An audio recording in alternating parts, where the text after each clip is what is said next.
Now that we're done making the guard, let's create the handle for the sword.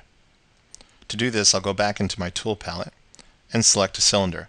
When I do this, you'll notice it will replace the guard here in the canvas. Not to worry, we can still find our guard later. Now that I have a cylinder in edit mode inside the canvas, I'm going to hold down Shift so I can snap it into place. And then I'll scroll down in the tool palette where it says Initialize. This will let me change a few settings. For size in X, I'm going to go ahead and type in 16. For size in Y, I'll type in 24. You can choose pretty much any setting that you want, but this will give me a nice oval shape for the handle of the sword.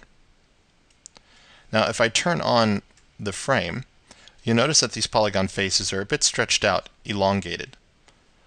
I'll take the V divide up just a bit, so I can make these a little bit more square. Once I have the handle set up, I'll scroll back up the tool palette and click Make Polymesh 3D. Now this is ready to be added into the subtool palette with the guard.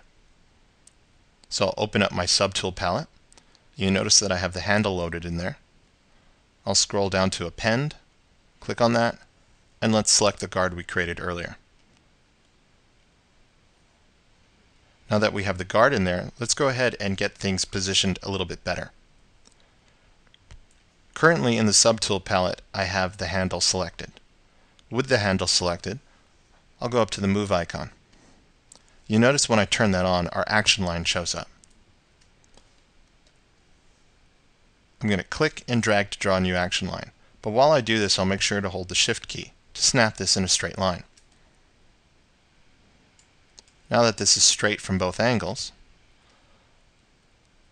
I'll simply click in the center circle and move this handle down. Again, I can hold Shift so that I slide this down straight.